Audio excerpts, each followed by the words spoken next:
Brasil deve se manter como o maior exportador de soja e tornar-se o maior de milho também na atual temporada.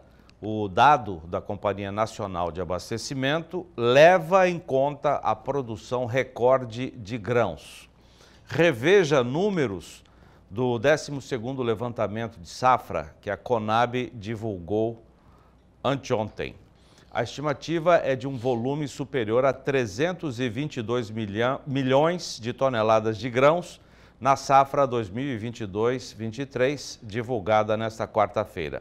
As produções de soja e milho somam cerca de 287 milhões de toneladas pelas projeções da Conab. O Brasil já é o maior exportador de soja e poderá ser também o maior de milho, superando as exportações dos Estados Unidos, atual líder no ranking. De acordo com a Conab, o bom cenário para as vendas ao mercado internacional é verificado também para outros itens do complexo soja. O farelo deve ser de 22 milhões de toneladas exportadas. E o óleo de soja, para ele, a Conab estima vendas externas de 2 milhões e 600 mil toneladas. João Pedro Cuti Dias está aqui conosco para comentar essa estimativa da Conab. Tudo bem, João? Boa tarde. Boa tarde, tudo bem, Zé? Esses dois grãos são os grãos que mais crescem o consumo no mundo. Cresce muito mais que trigo, do que arroz, que outros grãos aí. Por quê? Porque são base para a produção de carnes do mundo. Toda a carne no mundo, praticamente as carnes brancas, frango, suíno, peixes, etc., são produzidos basicamente com uma fonte energética, que é o milho, e uma fonte proteica, que é o farelo de soja. Então, e também o óleo de soja é o grande óleo consumido para o consumo humano, como também para a produção de biodiesel. Muito bom. Agora, João, você trouxe números, nós vamos mostrar aqui, que mostram uma dependência da soja, no caso, uma dependência da China, no caso das exportações de soja, é impressionante. Olha só, os principais destinos das exportações brasileiras de soja este ano. Essa pizza que tem esse maior pedaço, a maior fatia, 71% da soja exportada pelo Brasil, dá mais de 95 milhões de toneladas, 71% vão para a China. E você tem outros países e de uma fatia bem menor. Acho que o segundo colocado, que está na cor laranja, é a Espanha, que compra 4%. As demais nações compram 3%. É o caso da Argentina, da Tailândia, a Turquia compra 2%, México, Irã 2%, Taiwan, Holanda, Argélia, cada um comprando 1% dessas mais de 95 milhões de toneladas. João Pedro, a dependência da China, no caso da soja, é maior do que para a carne bovina, né? Que já é muito grande. Que é muito grande. Acontece que a China depende muito de carnes suínas. Mais de 50 milhões de toneladas de carnes suínas são consumidas pela China.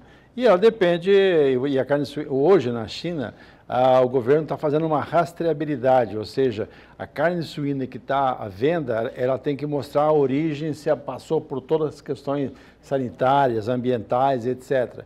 Então, para isso, são criações que já, vamos falar, criações quase que industriais. E isso, então, e aí precisa milho e farelo de soja. E aí, por isso que a China é o grande importador de soja do Brasil, tanto para a questão de produção de um farelo proteico, como para a questão de óleo, que eles usam muito na alimentação deles, na alimentação humana. E a China, a grande parte das propriedades rurais na China, tem de 1 a 3 hectares. Regime de esquerda gosta de fazer essas pequenas chacrinhas, porque elas não vão conseguir se manter, aí o governo mantém eles sob controle. E o que eles fazem? Eles não têm como aumentar a produção de soja. É muito difícil, porque soja é uma cultura que exige máquinas, exige muita tecnologia para a produção dela, e o Brasil ocupa esse espaço, porque nós, além de plantar soja, nós, colhendo a soja, plantamos milho. E aí vai ser o segundo item, segunda pizza aí. Vamos ver a segunda pizza que fala dos destinos do milho exportado pelo Brasil. A China vai estar em primeiro lugar, porém não com o mesmo tamanho da pizza, mesma fatia que nós vimos para a soja. A China vai, este ano, importar 20% do milho exportado do Brasil. Acho que em segundo lugar está o Japão. O Japão também é um grande comprador, 13% do milho. Depois nós temos o Vietnã, vai comprar 8% do milho. Coreia do Sul, 6%. Irã, 6%. A Colômbia também importa bem o milho brasileiro. México, na América do Norte, 5%. Taiwan, no Extremo Oriente, 4%. República Dominicana, 4%. Argélia, 3%. E aí nós temos a pizza do milho, o João Pedro. Lembrando que a China liberou ano passado para importar milho. É verdade. Até o ano passado a China não importava. Não importava. Não, acontece que o milho brasileiro, especialmente o milho segunda safra, 103 milhões de toneladas, que é a previsão da Conab, ela é um milho que tem uma qualidade excepcional, não tem contaminação por fungos, não tem nenhum problema de ordem sanitária. Então, esses países, o caso do Japão, que é extremamente rigoroso nessa questão de qualidade sanitária na importação de alimentos, era o primeiro colocado, disputando com o Vietnã. O Vietnã é impressionante como cresceu o consumo no Vietnã, um país que saiu arrasado de uma guerra. Ele hoje é um país que está crescendo, está evoluindo, ele está ocupando o espaço da China na produção de produtos de menor valor agregado. A China deixou de produzir tênis, essas coisas todas, e o Vietnã está ocupando esse espaço. E com isso, melhorou a renda do vietnamita, e ele está aumentando o consumo de milho, porque ele precisa aumentar a produção de carne suína, frango, etc. para ele. O Brasil tem um potencial muito grande. Acontece que nesse patamar de preço que nós estamos vendendo milho hoje, a maior parte do território nacional, menos de R$40 o saco, não remunera o produtor. O que hoje foi um ano excepcional em termos de produtividade, porém foi um desastre no ponto de vista de preço. É uma pena, porque o produtor nosso evoluiu muito na questão do milho. Nós éramos até 20 e poucos anos atrás importador de milho. O americano era, ninguém vai bater o salário mínimo de produção de milho. Batemos. Ou seja, o Brasil criou essa segunda safra, que é uma coisa fantástica, que você faz com que 1 hectare você consegue produzir 10, 11, 12 toneladas de grãos durante um ano.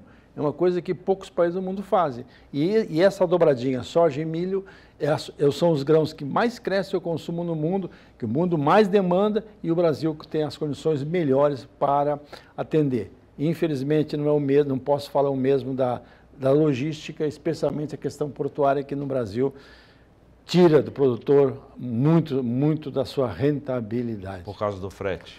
Por causa do frete, por causa da espera dos navios, uma série de problemas que fazem com que o preço, esse ano, o preço da soja valia 15 dólares o bushel e foi caindo o preço. Por quê? Porque ficou 200 pontos negativos por bushel por questão do atraso nos embarques. E o milho, segundo o relatório agora do Itaú BBA, Banco Itaú, esse relatório aponta uma tendência de crescimento na demanda das usinas de etanol pelo milho. O Brasil, o etanol brasileiro, que tem 50 anos, né, começou na década de 1970 com a cana-de-açúcar, um grande sucesso, que ainda é um grande sucesso, teve problemas no governo Dilma, algumas usinas foram fechadas, enfim, mas é uma grande indústria que se divide entre a produção de açúcar e de etanol. Então, o etanol é um produto brasileiro e agora é crescente a demanda pelo milho para a produção de etanol, principalmente em Mato Grosso, Goiás, estados da região central. A estimativa do relatório do Itaú BBA é de que 17% de todo o etanol produzido no Brasil, com a cana-de-açúcar, né, 17% venham agora na temporada do processamento do milho. 14 milhões de toneladas de milho vão virar etanol. Etanol e um farelo proteico, que é o DDG. Hoje, nos bovinos, especialmente no centro-oeste, é muito usado ele como alternativa proteica. Então, você olha, o etanol, e amanhã vai ser lançado o Programa Mundial de Biocombustíveis. Ou seja, mais uma vez o etanol vai estar na vitrine do mundo como uma alternativa no processo de descarbonização. E o biodiesel também. Biodiesel, você tem gasolina, querosene verde, você tem diesel verde, você tem uma série de produtos que podem substituir os produtos de origem do petróleo por produtos de origem vegetal. Lembrando sempre que quando você queima um etanol, queima um biodiesel, queima isso, esse carbono a planta tirou da atmosfera, nós não estamos aumentando a questão do carbono, nós estamos fazendo uma transformação do carbono que está na atmosfera em óleos, em produto vegetal e posteriormente vira combustível. Então, é uma logística reversa, vamos falar assim. É isso aí. A Petrobras anunciou hoje, João Pedro, 97% de aproveitamento de processamento de petróleo nas refinarias da estatal. Segundo uma nota divulgada hoje, foi o melhor índice de aproveitamento no processamento nas refinarias desde 2014. Para nós é importante isso, né, porque nós dependemos muito do diesel. Gasolina não é tanto problema, os demais não é, mas o diesel é 70 bilhões de litros. Então, à medida que aumentar a produção nas refinarias, você fica um pouco menos dependente do diesel importado. E isso é um fator que preocupa, porque nesse momento nós estamos com certa dificuldade de internalizar diesel em função de que a Petrobras manteve o preço do diesel aquém do preço do mercado internacional, as importadoras independentes não importaram, e você tem um certo período para você, entre fazer o contrato e até chegar o diesel na bomba, né? Então, isso é importante que as refinarias no Brasil aumentem. E o Brasil, algumas que foram privatizadas, também estão ampliando, estão investindo muito na modernização dela para aumentar a capacidade da refina. Quer dizer que podemos contar com uma tendência de crescimento dos biocombustíveis, não só no Brasil, mas no mundo todo. Olha, o mundo hoje queima 100 milhões de barris de petróleo por dia, é um absurdo nós queimamos. Nós precisamos diminuir de forma dramática, caso contrário, nós mostramos na matéria anterior à nossa aqui, a questão do desastre no Rio Grande do Sul. Mas esse desastre no Rio Grande do Sul está acontecendo em Hong Kong, Xangai, vários locais da Ásia, ou seja, não é só no Brasil que aconteceu isso, está acontecendo em tudo que é lugar, e uma das razões é nós estamos entupindo a atmosfera de gases do efeito estufa.